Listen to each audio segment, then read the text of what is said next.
CM योगी ने ground breaking ceremony को लेकर एक पोस्ट किया है जो अब लगातार चर्चा में बना हुआ है। $1 ट्रिलियन इकोनॉमी बनाने की दिशा में सतत गतिशील। सीएम ने अपनी पोस्ट में लिखा है कि नया उत्तर प्रदेश निवेशकों के सपनों को नई उड़ान देने को तैयार है। इसके अलावा सीएम ने इस पोस्ट में प्रधानमंत्री को टैग भी किया है। जीबीसी उद्योग जगत की आशाओं को पूरा करेगा। सीएम योगी ने अपनी पोस्ट में ऐसा भी लिखा है, जीबीसी नए उत्तर प्रदेश की आकांक्षाओं को पूरा करने वाला है। आपको बता दें, थोड़ी ही देर में प्रधानमंत्री मोदी लखनऊ आने वाले हैं। आज यहां ग्राउंड ब्रेकिंग सेरेमनी के दौरान उत्तर प्रदेश को 10 लाख करोड़ की योजनाओं का लाभ मिलने वाला है, एक तोहफा मिलने वाला है। ऐसे में सीएम ने एक पोस्ट किया है जिसमें उन्होंने साफ लिखा है कि नया उत्तर प्रदेश निवेशकों के सपने को पूरा करने जैसा है। गतिशील नया उत्तर प्रदेश सम्मानित निवेशकों के सपनों को नई उड़ान देने को पूरी तरह तैयार है।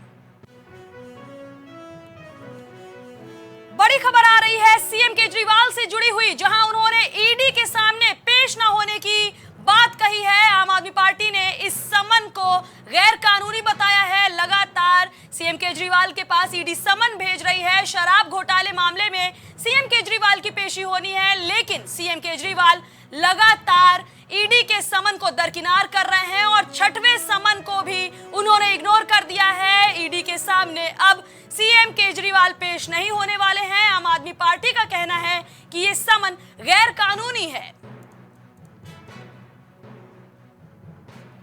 शराब घोटाले मामले में सीएम केजरीवाल के लिए बार बार ईडी समन भेज रही है। ये 6वीं बार था जब ईडी की ओर से ये समन भेजा गया और केजरीवाल ने एक बार फिर से इस ईडी के सामने पेश होने की बात को मना कर दिया है। ईडी के सामने केजरीवाल पेश नहीं होने वाले हैं। वहीं आम आदमी पार्टी की ओर से इस समन को गैर कानूनी बताया जा रहा है। ईडी लगातार सीएम केजरीवाल से पूछताछ करना चाह रही है। लगातार 6 बार सीएम को समन भेजा गया है और ये 6वीं बार है जब सीएम केजरीवाल ने ईडी के समन को दरकिनार कर दिया है और साफ मना कर दिया है कि वो ईडी के सामने पेश नहीं होंगे, ईडी के सवालों का जवाब नहीं देंगे। और ऐसे में अब आम आदमी पार्टी ने इस समन को गैर कानूनी तक कह दिया है। लगातार जांच का हंटर तमाम प्रदेशों में चल रहा है, जिसमें दिल्ली का शराब घोटाला भी शामिल है। इस मामले में सीएम केजरीवाल से पूछताछ होनी है। ईडी लगातार सीएम केजरीवाल के लिए समन भेज रही है, उनसे सवाल करना चाहती है, लेकिन सीएम केजरीवाल ईडी के सामने पेश नहीं होना चाहते हैं। वहीं अब उनकी पार्टी ने भी इस समन को गैर कानूनी करार दे दिया है। लखनऊ से बसपा प्रमुख मायावती का बड़ा ऐलान सामने आया है। लोकसभा चुनाव को लेकर मायावती ने अपडेट दी है। उनका कहना है कि लोकसभा चुनाव बसपा अकेले ही लड़ने वाली है, लोग अफवाहों से जरूर सावधान रहें, ऐसा भी मायावती ने लिखा है। आपको बता दें, कुछ दिनों पहले ही ये अटकलें लगाई जा रही थी कि जल्द ही बीएसपी भाजपा के साथ एनडीए गठबंधन में हो जाएगी, लेकिन अब पूर्व मुख्यमंत्री बसपा प्रमुख मायावती ने ये बड़ा ऐलान कर दिया है कि लोकसभा चुनाव में बसपा अकेले ही चुनावी अखाड़े में उतरेगी, बसपा को किसी की जरूरत नहीं है। और उन्होंने ये भी कहा है कि अफवाहों से सावधान रहें। बीएसपी को अपने लोगों का हित सर्वोपरि है, ये कहते हुए मायावती ने साफ कर दिया है कि लोकसभा चुनाव में बसपा किसी भी गठबंधन के साथ नहीं होगी।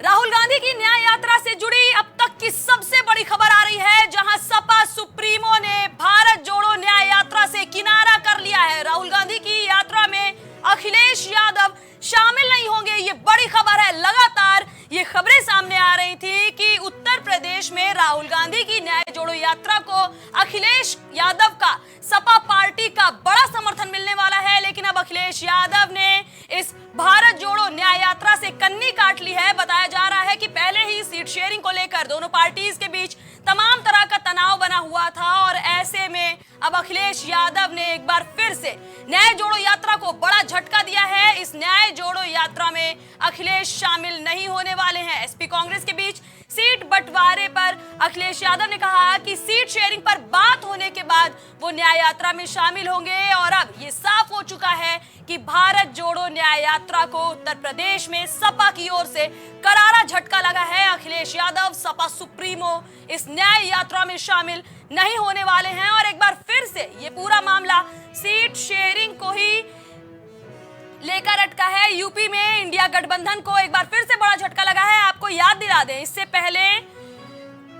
इससे पहले पश्चिम बंगाल में ममता बनर्जी ने इस यात्रा को झटका दिया। इसके बाद दिल्ली में, हरियाणा में तमाम जगह से भारत जोड़ो न्याय यात्रा को झटका मिल रहा है। और अब उत्तर प्रदेश में जहां काफी ज्यादा उम्मीदें थी कि सपा की ओर से सपोर्ट मिलेगा, अब यह भी साफ हो चुका है कि अखिलेश इस यात्रा में शामिल नहीं होंगे। खबर से जुड़ी ज्यादा जानकारी लेकर हमारे सलाहकार संपादक संजय राजन जी हमारे साथ जुड़ रहे हैं। संजय जी, जिस तरह से अखिलेश यादव ने भी अब इस भारत जोड़ो न्याय यात्रा से कन्नी काट ली है, कांग्रेस को या इंडिया गठबंधन को कितना बड़ा झटका लग सकता है? गठबंधन को लेकर के अब तो तमाम तरह के सवाल खड़े होने लगे हैं। कश्मीर से लेकर के तमाम कन्याकुमारी तक जितने भी इंडी गठबंधन के सहयोगी दल थे वो सब इससे अपने आप को किनारे करते हुए नजर आ रहे हैं। मुफ्ती मोहम्मद सईद को लेकर के जिस तरह की खबर आई थी कि वो भी अब इंडी गठबंधन को नमस्कार कर चुकी हैं और एक के बाद एक आज अखिलेश यादव, ये तय माना जा रहा था, कांग्रेस के लिए बड़ी सुकून की खबर थी कि राहुल गांधी के बुलावे पर, मल्लिकार्जुन खड़गे के बुलावे पर अखिलेश यादव आज अमेठी और रायबरेली में भारत जोड़ो न्याय यात्रा में शामिल होने वाले थे। लेकिन सीट बंटवारे को लेकर के, इसको लेकर के हमने पहले भी सवाल खड़े किए थे कि जब तक सीट बंटवारा नहीं होता है तब तक संभवतः समाजवादी पार्टी सुप्रीमो अखिलेश यादव इस यात्रा में शामिल नहीं होंगे। अभी कांग्रेस की ओर से कोई रुख ही नहीं दिखाया जा रहा है कि किस तरह से सीट बंटवारा होगा, कहाँ क्या सीट शेयरिंग होगी। इन सब के बीच आरएलडी पहले ही जा चुकी है समाजवादी पार्टी को छोड़ करके। समाजवादी पार्टी अपने रास्ते पर चल रही है। स्वामी प्रसाद मौर्य की ओर से झटका मिल ही चुका है, वो अपना एक सियासी दल बना करके आगे बढ़ने की कवायद में जुट गए हैं। तो कुल मिलाकर ये कहा जा सकता है कि समाजवादी पार्टी की तरफ चारों तरफ से चौतरफा जो एक चुनौती है, चाहे वो कांग्रेस की बात की जाए या समाजवादी पार्टी की, दोनों आमने सामने नजर आ रहे हैं और दोनों के सामने चुनौतियां कम होने का नाम नहीं ले रही है। जी संजय जी, जिस तरह से जिस प्रदेश में राहुल गांधी की न्याय जोड़ो यात्रा की एंट्री हो रही है वहां से उन्हें झटका ही मिल रहा है, क्या अब ये उम्मीदें भी बढ़ चुकी हैं कि इंडिया गठबंधन जल्द ही खत्म हो सकता है? देखिए, लगभग अब ये चर्चा का विषय केवल रह गया है इंडी गठबंधन। हालांकि इसमें अब कोई संभावनाएं नहीं है। हालांकि अलग अलग विपक्षी दलों के नेताओं से आप बात करेंगी तो दावा यही रहेगा कि मोदी सरकार को इस बार हटाना है और बड़े लड़ाई के लिए बड़ा फैसला लेना है। लेकिन संजय जी, आपको रोकना चाहेंगे, हमारे साथ सपा प्रवक्ता जुड़ रहे हैं फखरुल हसन जी। हम आपसे जानना चाहेंगे कि आज आखिर ऐसा क्या हो गया कि अखिलेश यादव ने जब आज एंट्री हो चुकी है, जिस यात्रा में वो शामिल होने वाले थे, आज ही उसको झटका दे दिया? देखिए, आदरणीय अखिलेश यादव जी ने आज एक कार्यक्रम में कहा कि हमने कांग्रेस को सूची भेजी, उधर से सूची आई, बातचीत हुई और उसके बाद वो बातचीत कहीं ना कहीं ठहर गई है, रुकी नहीं है। इसलिए समाजवादी लोग वो भारत जोड़ो न्याय यात्रा में तभी शामिल होंगे जब कांग्रेस से सीटों का बंटवारा हो जाएगा। और समाजवादी पार्टी दिसंबर से कांग्रेस से कह रही है कि सीटों का बंटवारा कर लिया जाए। भाजपा वो बड़ी ताकत है, उनके पास अन्य संसाधन मौजूद हैं, पैसा मौजूद है, एजेंसियां मौजूद हैं। किसी भी प्रत्याशी को उतारने के बाद उसको समय देना चाहिए।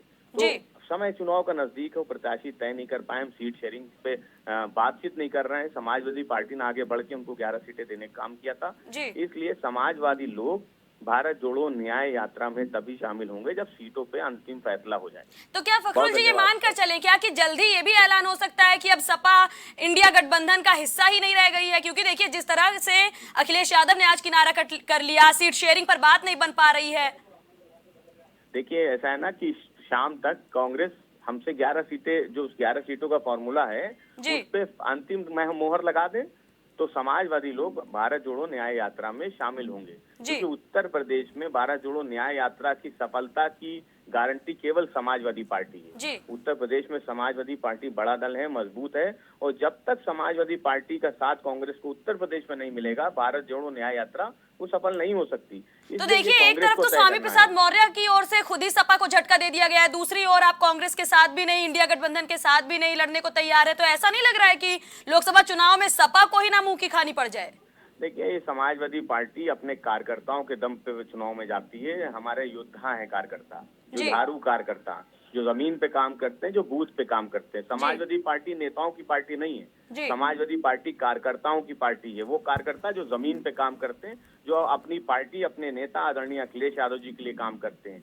किसी अन्य के लिए काम नहीं करते, विचारधारा के लिए काम करते हैं। तो समाजवादी पार्टी के योद्धा कार्यकर्ता वो लगातार जनता के बीच में हैं, बूथ पे काम कर रहे हैं, संगठन की समीक्षा बैठक हो रही है और समाजवादी पार्टी अपने संगठन के दम पे भारतीय जनता पार्टी को हराने का काम कर रही है। जी, तो भाजपा भी तो यही दावा कर रही है कि वो जनता के बीच बनी हुई है, जनता के लिए काम कर रही है, जनता का सपोर्ट मिल रहा है। तो क्या काम कर रहे हैं बताए ना, कि क्या अभी जो परीक्षा कल हुई उसका पेपर नहीं लीक हुआ? क्या रोजगार का जो वादा था, जो बेरोजगारी दूर करने का वादा था, किसानों की आय दुगनी करने का वादा था, काले धन का वादा था, किसानों वो महिला सुरक्षा का वादा था, छुट्टा जानवरों से छुटकारे का वादा था, क्या उन सब बातों पे आप खरे उतरे? आपने जो वादे किए थे, जो सपने दिखाए थे, वो तो सपने ही रह गए। और 10 साल की सरकार में जो काम आप नहीं कर पाए, बचे हुए 20-30 दिन जो आचार संहिता लगने के रह गए, आप भाजपा क्या करेगी? क्या बताने जाएगी जनता के बीच में कि हमने नफरत का पैदावार की है, नफरत का प्रचार और प्रसार किया है? तो नफरत के नाम पे आप वोट बहुत समय तक नहीं ले सकते। और अब जनता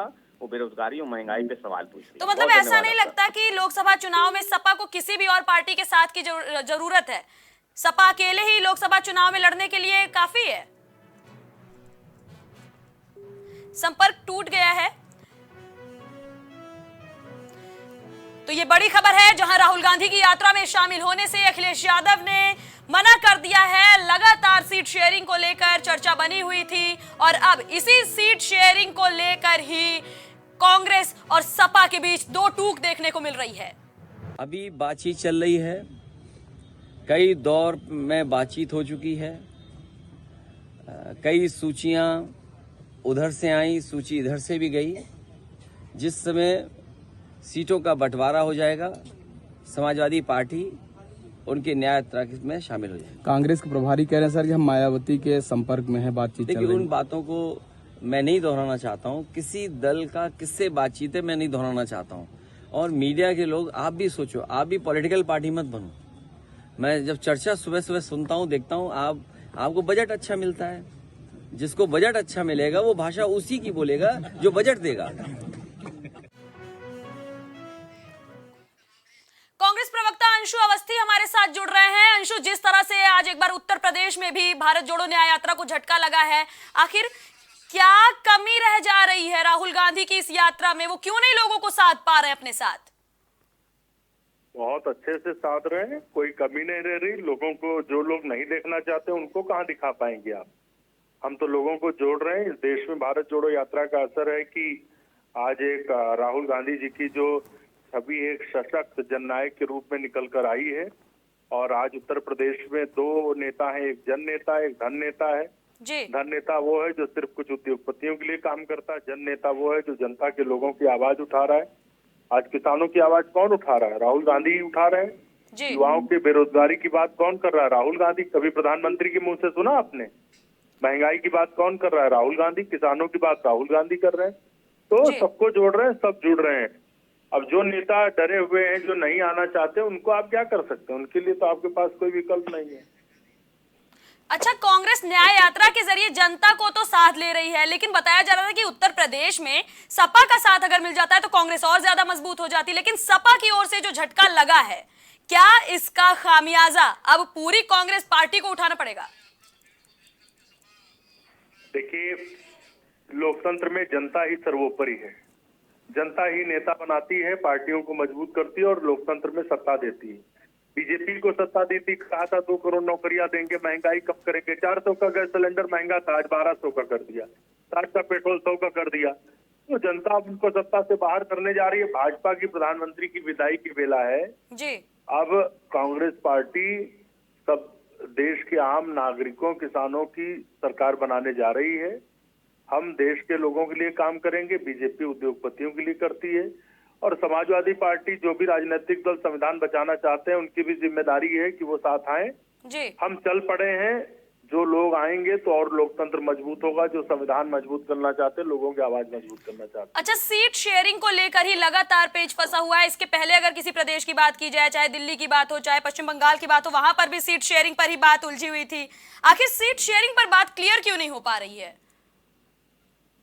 कोई शेयरिंग की समस्या नहीं है। सबके अपने अपने शेयरिंग को लेकर जनता को देख रही है कि कांग्रेस पार्टी बहुत विनम्रता से सबको साथ लेकर चलने का काम कर रही है, प्रयास कर रही है। जो लोग नहीं आना चाहते तो लोग की बहानेबाजी कर रहे हैं, शेयरिंग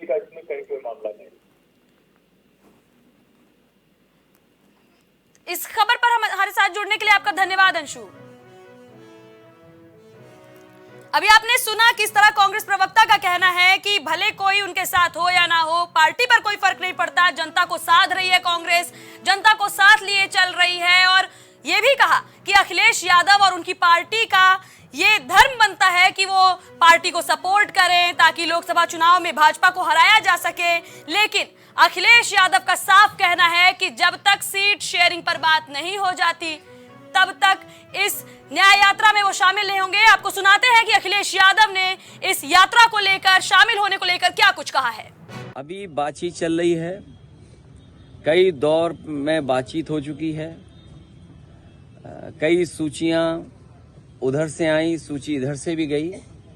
जिस समय सीटों का बंटवारा हो जाएगा, समाजवादी पार्टी उनके न्याय यात्रा में शामिल हो जाएगी। कांग्रेस के प्रभारी कह रहे हैं सर कि हम मायावती के संपर्क में है, बातचीत चल देखिए, रही है। उन बातों को मैं नहीं दोहराना चाहता हूँ। किसी दल का किससे बातचीत है मैं नहीं दोहराना चाहता हूँ।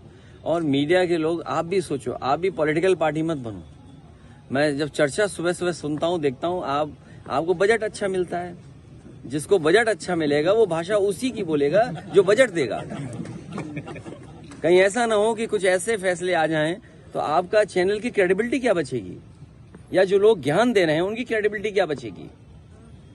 जो हो रहा है वो दिखाई नहीं दे रहा उन्हें, जो नहीं हो रहा है वो अपने दिखाना चाहते हो आप, तो आप किधर ले जा रहे हो। इसीलिए 24 का चुनाव महत्वपूर्ण है। संविधान बचाने का चुनाव है, इस देश के भविष्य को बचाने का चुनाव है, गंगा जमनी तहजीब को बचाने का चुनाव है, भाईचारा बचाने का चुनाव है।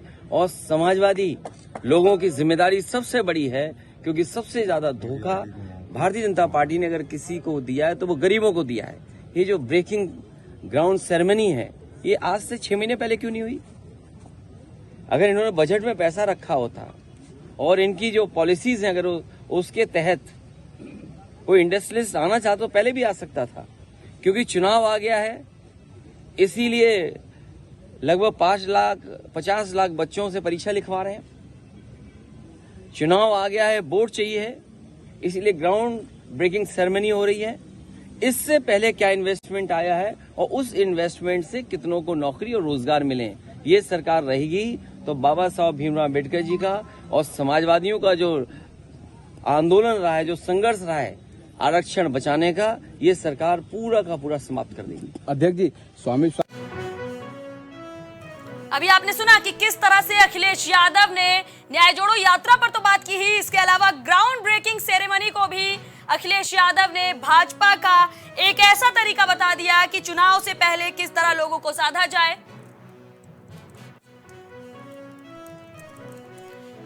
लखनऊ में ग्राउंड ब्रेकिंग सेरेमनी को लेकर काफी खास इंतजाम देखने को मिल रहे हैं। मेहमानों के स्वागत के लिए पूरे शहर को दुल्हन की तरह सजाया गया है। चप्पे चप्पे पर पुलिस की पैनी नजर बनी हुई है। मेहमानों के स्वागत के लिए तमाम तरह के इंतजाम पूरे शहर में देखने को मिल रहे हैं। कहीं सांस्कृतिक कार्यक्रम हो रहे हैं तो कहीं पर तमाम तरह के लोक नृत्य देखने को मिल रहे हैं। सांस्कृतिक विभाग की ओर से तमाम तैयारियां की गई हैं। वहीं एयरपोर्ट पर भी सुरक्षा के इंतजाम चाक चौबंद नजर आ रहे हैं। हर तरह से पुलिस, एसटीएफ, एटीएस हर तरह से हर सुरक्षा के बिंदु पर अपनी नजर बनाए हुए है। सुरक्षा में परिंदा भी पर ना मार पाए, इस तरह की तैयारियां पूरे लखनऊ में देखने को मिल रही हैं। इंदिरा गांधी प्रतिष्ठान पे ग्राउंड ब्रेकिंग सेरेमनी का आयोजन है, जिसको लेकर तमाम उद्योगपति लखनऊ एयरपोर्ट पर पहुंच रहे हैं। हम आपको बता दें, अभी से कुछ देर में राजनाथ सिंह लखनऊ एयरपोर्ट पर पहुंचने वाले। मैं आपको दिखा दूं कि जो सुरक्षा व्यवस्था है वो चाक चौबंद कर दी गई है। उनके स्वागत के लिए समर्थक यहां पर पहुंच चुके हैं। और आपको बता दें, जो उद्योगपति जो आने वाले हैं उनकी ये वीवीआईपी लॉन्च की व्यवस्था की गई है, वीवीआईपी पार्किंग की व्यवस्था की गई है। और लखनऊ एयरपोर्ट से इंदिरा गांधी प्रतिष्ठान तक तमाम सुरक्षा व्यवस्था तैनात की गई है। पीएम मोदी 1 बजे पहुंचेंगे। उसके बाद तमाम उनके स्वागत के लिए लखनऊ एयरपोर्ट पर मुख्यमंत्री, राज्यपाल और डिप्टी सीएम मौजूद रहेंगे। Prime TV, Ramraj, Lucknow. कुछ भाव पुष्प। आप देख रहे हैं प्राइम टीवी, सच साहस सरोकार।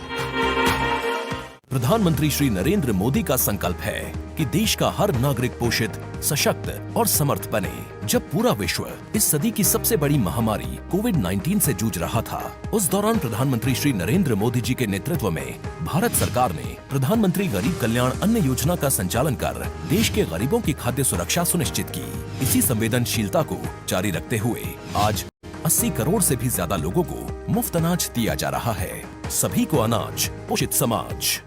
अगर आप करना चाहते हैं अपने बिजनेस को प्रमोट, तो इसके लिए आपको चाहिए होगा एक सपोर्ट।